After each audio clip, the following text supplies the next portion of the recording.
안녕하세요. 로메이징 로아맘입니다. 네, 오늘은 전반적인 그 외국어 습득에 대해서 한번 얘기를 나눠보고자 합니다. 먼저 외국어 습득에 있어서 큰 두 가지 단어, 키워드가 있습니다. 학습, 습득 이렇게 두 가지가 있습니다. 학습은 내가 의식을 가지고 노력을 해서 배우는 것이고, 습득은 무의식적으로 내가 자연스레 체득하는 것입니다. 이 외국어 습득에 있어서 세계적인 대가가 계십니다. 크라센 학자라고 하시는 분인데요. 이 크라센 학자에 의하면 이 습득이 학습보다 먼저 오고 습득이 학습보다 훨씬 더 중요하다고 말을 하고 있습니다. 물론 학습이 필요할 때가 있습니다. 뭐 예를 들어서 문법이라든지 뭐 문자, 어떤 규칙, 그다음에 문장 구조 같은 것을 하기 위해 학습이 당연히 필요합니다. 하지만 이것들도 먼저 습득이 오고 그 다음에 따라와야 한다고 크라센 학자는 얘기를 하고 있습니다. 그럼 습득은 어떻게 시작이 될까요? 우리가 갓난 아기나 그런 영아 아기들을 보면 쉽게 발견을 할 수 있습니다. 아기들이 처음에 태어나서 그냥 가만히 누워있고 말을 전혀 하지 못합니다. 그리고 엄마가 하는 얘기만 계속 듣고 있습니다. 바로 이겁니다. 습득의 가장 첫 번째 단계는 바로 듣기입니다. 아기들이 계속 소리만 듣다가 조금씩 소리를 모방하기 시작하고 그게 단어가 되고 문장이 되는 것이죠. 반대로 학습은 대부분 어떤 규칙과 문자로 시작이 되고, 그래서 거기다가 소리가 입혀지는 형태로 학습이 진행이 되게 됩니다. 그러면 이 습득, 그 듣는 과정에서 어떤 일이 일어나고 있는 것일까요?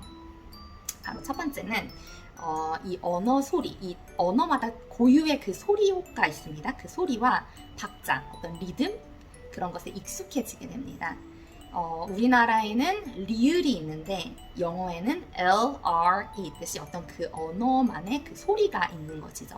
그 소리와 박자에 익숙해지는 것이고요. 또 이것은 엄마 뱃속에서부터 일어난다고 얘기를 합니다. 그래서 많은 분들이 태교하실 때 영어 책을 읽는 분들도 많이 봤습니다. 두 번째로 이런 여러 소리들을 토대로 통계를 내고 있다고 합니다. 이 소리와 이 소리가 같이 자주 나는구나. 이 소리가 많이 들리네. 이 소리가 끝나고 난 다음에는 말을 멈추네. 이러한 통계들을 계속 내고 있는 것이죠. 그리고 세 번째로 소리들을 구별을 합니다. L, R 이 소리가 다르구나. D, T 소리가 다르구나. 같이 아직 말을 못하지만 이미 언어 발달 과정에 있다고 얘기를 할 수 있습니다. 왜냐하면 여러 연구들이 나왔는데 생후 첫 1년에 언어 소리에 반응하는 정도에 따라서 2, 3살 때 그 언어 이해력과 표현력에서 차이를 보였다는 연구 결과가 있기도 하고, 또 6개월 때 모국어의 다양한 모음 소리를 잘 감지한 아기들이 2살이 되었을 때 더 많은 단어를 이해를 했고, 또 7개월 반의 모국어 음절 간의 차이를 더 잘 들은 아이들은 만 1세 때 더 많은 단어를 얘기했고, 만 2.5세 2개월 반 때 더 긴 문장으로 얘기를 할 수 있었다고 합니다. 그래서 이 연구 결과에서 볼 수 있듯이 듣기는 언어 발달의 처음 단계입니다. 이 듣기로부터 단어가 되고 문장이 되는 것이죠. 아기들이 이렇게 언어 소리에 익숙해지고 어떤 소리들을 구별을 하고 통계를 내고, 그러기 위해서는 적게 들어야 할까요? 많이 들어야 할까요? 네, 아주 많이 들어야 합니다. 여기서 습득을 위한 듣기 조건 첫 번째가 나오는 것입니다. 듣기는 많이 들어야 합니다. 이 듣기의 양이 아주 중요합니다. 많이 들어야지 그 외국어의 소리나 박자 그런 것들에 익숙해지고 규칙도 자연스럽게 파악을 하게 되고 소리도 구별을 할 수 있게 됩니다. 그 다음 패트리시아 쿨이라는 교수님이 계십니다. 워싱턴 대학교의 교수님이신데, 이 연구팀에서 아기들을 대상으로 인풋 방법을 다르게 해서 외국어 습득 가능 여부를 실험을 했습니다. 그래서 6에서 8개월 된 그 미국 아기들을 3그룹으로 나눠서, 이 그룹은 실제 사람과의 상호작용을 통해서, 그 다음에 이 두 번째 그룹은 아기에게 말하는 찍어놓은 영상, 그리고 세 번째는 목소리만 들리는 어떤 그 음원, 프로젝트로 중국어를 미국 아기들에게 노출을 하였습니다.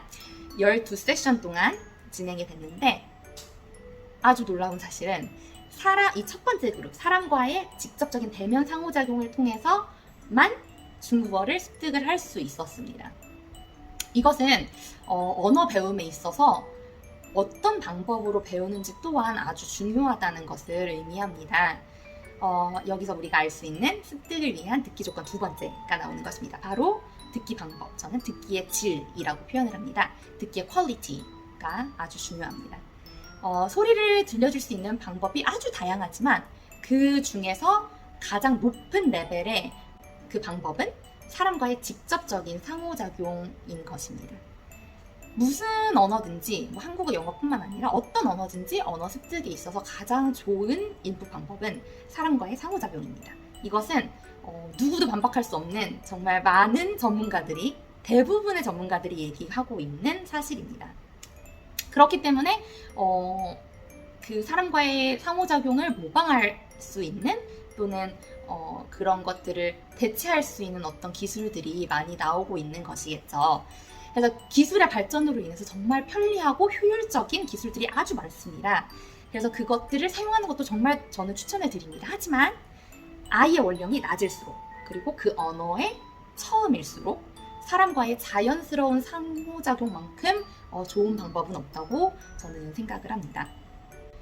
그 다음으로 외국어 습득에 있어서 아주 필요한 것, 사실 이게 없으면 전혀 외국어 습득이 진행이 되지 않을 정도로 아주 중요한 것이죠. 바로 모방할 수 있는 모델입니다. 이것은 사람에 따라 다르겠지만 대부분은 어떤 모방할 수 있는 사람일 테고요. 가끔은 모방할 수 있는 어떤 것이 되기도 합니다. 영상인 같은 것이요. 언어는 모방을 하면서 배우는 것이기 때문에 모방을 하는 것이든 모방을 할 수 있는 사람이든 그 모방할 어떤 그 리소스가 꼭 필요합니다. 그래서 앞서 말한 인풋의 양과 인풋의 질 모두 이 모방할 수 있는 어떤 모델이 없으면 모두 말짱도루 불가능한 것들입니다. 그러니까 이 모방할 수 있는 모델이 가장 최우선이라고 얘기를 할 수 있겠습니다. 제가 영유아 시기에 모국어를 습득할 때, 제가 한국어를 습득할 때는 저의 엄마, 아빠, 주 양육자를 모방을 하고, 그리고 제가 학생이 되어서 영어를 배울 때는 선생님과 그 음원을 모방을 했습니다. 그래서 이렇게 모방할 수 있는 어떤 것이나 누군가가 꼭 필요합니다.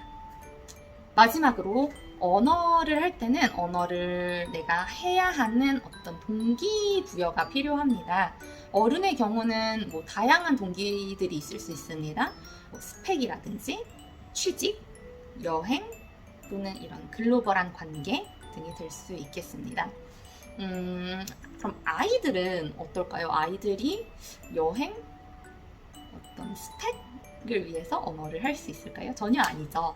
아이들에 있어서 가장 큰 동기부여 요소는 두 가지입니다. 첫 번째는 의사소통을 하기 위해 이 언어를 배워야 하는 것이죠. 두 번째는 흥미입니다. 사실 언어의 진짜 목적은 바로 의사소통입니다. 아이들이 오히려 언어의 본질을 잘 알고 있다고 얘기를 할 수 있겠네요. 아이들은 언어의 본질을 너무나 잘 알고 있는 것 같습니다. 내가 그 언어로 의사소통이 일어나지 않는데 굳이 내가 왜 이 언어를 해야 되지? 나는 충분히 한국어로도 엄마랑 소통을 할 수 있는데 내가 왜 영어로 이렇게 생각을 할 수 있겠죠. 이게 당연하다고 저는 생각을 합니다. 그리고 또 의사소통이 되지 않아도 줄 수 있는 다른 동기부여 요소가 또 있습니다. 바로 흥미, 재미입니다. 아이들은 어른보다 욕구 중심적입니다. 그래서 재미가 없으면 바로 손 놓고 그냥 가버립니다. 하지만 재미가 있으면 거기에 완전히 빠져들어서 엄청난 흡수력과 그 표현들을 보여줍니다. 제가 매번 언어 발달 부분에서 강조하는 게 바로 페런티즈 화법이라는 것인데요. 이 페런티즈 화법은 우리가 일반적으로 아기들한테 말할 때 쓰는 화법입니다. 제가 남편이랑 오늘 밥 먹었어? 이렇게 얘기하는데 아기들한테는 전혀 그렇게 하지 않습니다. 아기들한테는 로아야 오늘 밥 먹었어? 뭐 먹었어? 이렇게 되게 엄청 높은 톤과 과장된 높낮이로 아기들에게 얘기를 하게 됩니다. 근데 이 연구 결과에 따르면 페런티즘 화법을 사용했을 때 아기들이 이 화법을 너무너무 좋아해서 더 그 페런티즘 화법에 반응을 하고 싶어 한다고 합니다. 사실 우리가 들어봐도 일반 화법보다 훨씬 더 재밌잖아요. 막, 그래, 또! 막 이런 식으로 되게 재밌는 화법이라고 아기들도 생각을 하는지 거기에 반응하는 걸 너무너무 좋아한다고 합니다. 그래서 이렇게 더 반응을 하다 보면 자연스럽게 언어 발달 촉진으로 이어질 수밖에 없는 것이죠. 우리가 재밌는 것은 하지 마! 라고 해도 계속 하게 되고 계속 하다 보면 그것을 엄청 잘하게 되는 것처럼 아기들도 그 페런티즘 화법에 반응을 너무 재밌어서 계속 하고 하다 보면 그 언어 발달에 엄청나게 큰 긍정적인 효과를 가지고 오는 것입니다. 그래서 그것처럼 이렇게 어떤 흥미나 재미가 아이들에게 큰 동기부여가 될 수 있습니다. 여기까지 한번 정리를 해보도록 하겠습니다. 첫 번째로 외국어를 배움에 있어서 습득이 학습보다 훨씬 더 중요하다. 두 번째로 습득은 듣기로부터 시작된다. 세 번째로 듣기의 양과 듣기의 질 또는 듣기의 방법이라고 할 수 있겠죠. 이 두 가지는 모두 중요하다. 양과 질 모두 중요합니다. 그리고 이 모든 것은 모방을 할 수 있는 어떤 모델, 어떤 것이나 어떤 사람이 있을 때 가능하다.